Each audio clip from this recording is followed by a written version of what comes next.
नमस्कार, मैं हूं अमित राज और आज मैं आया हुआ हूं नवादा जिले के अकबरपुर प्रखंड के कुलना गांव में। और यहां से पढ़ने वाली बच्ची, घर में रहकर, गांव में रहकर पढ़ने वाली बच्ची और बिहार बोर्ड में 11वां स्थान हासिल किया है। स्टेट रैंक में 11वां स्थान है और ज़िले में इनका चौथा स्थान है। और अपने प्रखंड में, अकबरपुर प्रखंड में इनका पहला स्थान है। और इनका मार्क्स जो स्कोर हुआ है वो है 480 नंबर। 480 नंबर 500 में लाना एक बार को तो एक ज़माने में ऐसा लगता था कि बहुत मुश्किल काम है, लेकिन अभी के समय में बच्चों की मेहनत और शिक्षकों की प्रेरणा, शिक्षकों का मार्गदर्शन इस स्तर पर है कि बच्चे गांव में रह करके, अकबरपुर जैसे जगह पे रह करके भी और इस तरह का स्कोर कर ले रहे हैं।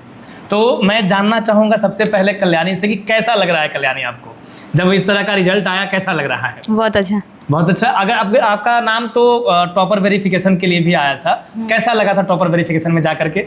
बहुत अच्छा लगा था, पर टॉपर वेरिफिकेशन के लिए कॉल आया था तो बहुत डर लग रहा था कि वहाँ पे क्या पूछेगा, कैसा होगा।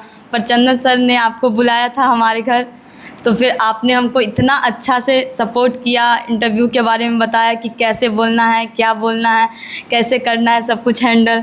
और अपने टॉपर स्टूडेंट से हमारी बात करवाई, जिससे हमारा कॉन्फिडेंस बढ़ा और हम इस लेवल तक पहुंच पाए। चलिए, बहुत अच्छी बात है और हमको उम्मीद था कि बहुत बढ़िया होगा। एक बात तो तय है जिसमें हमको लगता है कि 480 नंबर लाने की खुशी ये तो बहुत ज़्यादा है ही, लेकिन वो उस एक नंबर का दुख जरूर है जिसके वजह से 10th स्टेट रैंक में 10th पोजीशन ना आकर के 11th पे चला गया। कैसा रहता अगर एक नंबर और आ जाता तो? हमको लगता है हम जाके बढ़ा दे एक नंबर। काश कि ऐसा कर पाते तो जरूर हो जाता। अब मैं इनकी मम्मी से पूछना चाहूँगा, कैमरा माइक अपने मम्मी को दीजिए, कि आपकी बेटी जो है गांव में रहकर, बहुत सारे लोग ये कहते हैं कि बेटियों को क्यों ही पढ़ाना है, नहीं, तो आपने ये पहला तो ये डिसाइड किया, आपके घर के बारे में मुझे जानकारी मिली कि आपकी पहले की बेटियां भी जो है पढ़ी हैं। हाँ। और इन्होंने बहुत अच्छा किया। कैसा लग रहा है आपको? बहुत खुश है। क्या बच्ची को पढ़ाना चाहिए आपके अनुसार? क्या है पढ़ाना तो सबसे जरूरी है सर, पढ़ाना सबसे जरूरी है, सबसे पहले जरूरी है। और अब जब बेटी का पोजीशन इस तरह का आ गया, बहुत सारे लोग यहाँ घर आए थे, बहुत खुश और गांव वाले सब खुश हैं, घर वाले सब बहुत खुश हैं, बहुत खुश। चलिए, बहुत अच्छी बात है ये। और इनका कहना है कि बेटियों को पहले तो मौका देना चाहिए पढ़ने में है। हाँ। सब हाँ, यही है कि सब एक से एक है। हाँ। और आने वाले समय में, आज तो हम मैट्रिक के रिजल्ट के लिए आए हुए हैं। 4 गो लड़की है, लेकिन हमको कोई गम नहीं, लड़के वाला कुछ कम नहीं लगता है। बिल्कुल सही बात। जब बेटियां आपको जो शोहरत दे रही हैं तो फिर क्या ही कमी, अगर बेटा और बेटी में यही अंतर होता है। हमको मतलब कुछ नहीं लगता है, लगता है कि जो बिगाड़ होगा वही फिर संभार होगा, अभी हो गया तो फिर संभार होगा आगे। बिल्कुल बिल्कुल। अब मैं बात करूंगा इनके सर से, जिन्होंने इनको गाइड किया। चंदन सर आइडियल ट्यूटोरियल में पढ़ाते हैं। और चंदन सर, कैसी थी पढ़ने में बच्ची? कौन सी क्लास से आप इनको गाइड कर रहे हैं? चलिए, सर्वप्रथम एम्बिशन कैरियर इंस्टीट्यूट के डायरेक्टर अमृत सर को बहुत बहुत धन्यवाद, क्योंकि मैं जब इनका कॉल आया कल्याणी का, तो मैं इनके पास कॉल किए, क्योंकि इनका बच्चा 12th क्लास में रैंक 2 लाए थे। तो हमको लगा कि सर ही अच्छे से इन बच्चे को गाइड कर पाएंगे। सर, आपको बहुत धन्यवाद कि आप आए और बच्चे को गाइड किए, जिसके कारण से बहुत ही अच्छे नंबर लाई है, 480 नंबर। तो इनको सर, मैं जब छोटी थी ना, ये 5-7 साल की थी, तभी ये साइकिल से, कुलना की पहली बच्ची है जो मेरे पास गई थी। ये मेरे लिए लक्ष्मी है। आज कुलना से लगभग 150 बच्चा मेरे कोचिंग में भी पढ़ रहा है। तो 7 से नवोदय का तैयारी करने गई थी, लेकिन किसी कारणवश से नवोदय नहीं निकल पाया, है ना। लेकिन फिर 7, 8, 9, 10 में आके अंततः जो है पूरा गांव का नाम रोशन काम का नाम रोशन की, कोचिंग का नाम रोशन की, अपने मम्मी पापा का नाम रोशन की। सर, पढ़ने में कैसी थी सर कल्याणी? शुरू से जब बचपन से गई थी पढ़ने, तो पढ़ने में उस टाइम बचपन से तेज थी सर। जब छोटी थी ना, एकदम जरी होती, साइकिल से चली जाती थी, और तभी से जो है ना, पढ़ने में, पूछने में, सब कुछ में तेज थी सर। इसके अलावा मैं कई बार मतलब एब्सेंट रहता था, तो जिस क्लास में पढ़ती थी, इस क्लास तक के बच्चे को पढ़ा लेती थी सर।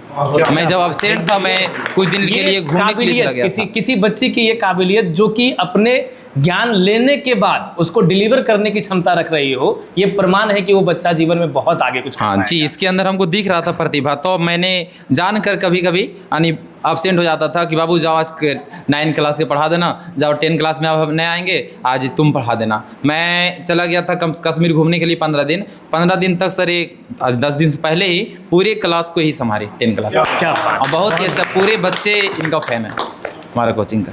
चलिए, तो ये तो है कल्याणी की कहानी जो हम लोग यहाँ इनके घर आकर सुन रहे हैं, देख रहे हैं, और मुझे आशा नहीं पूर्ण विश्वास है कि आने वाले टाइम में हम लोग इनको बहुत अच्छे जगह पर देखेंगे और बहुत अच्छे पोजीशन पर देखेंगे। तो मिलते हैं फिर किसी इंटरव्यू में। थैंक यू सो मच, जय हिंद। हम लोग आए हुए हैं कल्याणी के घर, और कल्याणी जो अकबरपुर टॉपर है, जिले में 4था स्थान और राज्य में 11वां स्थान लेकर आई है। हम लोग आए हुए हैं इनके गाँव कुलना, और इसमें हम लोग सम्मानित करने वाले हैं। सबसे पहले इनको ज्ञान देने वाले, इनको इस मुकाम तक लाने वाले लोग कहते हैं कि शिक्षक कभी साधारण नहीं होता, निर्माण और विनाश इनकी गोद में पलता है, और ये निर्माण का एक नमूना है जहां कल्याणी इतना अच्छा मार्क्स लेकर के आई है। सबसे पहले हम सम्मानित करना चाहेंगे चंदन सर को, जो इसके लिए इतना मेहनत किए, हर तरह का जो है इन्होंने किया है, मेहनत किया है बच्चे के लिए। और इसके बाद बारी आती है हमारी कल्याणी की, जिन्होंने, और सर के लिए एक छोटा सा भेंट है हमारे एम्बिशन तक की टीम की तरफ से।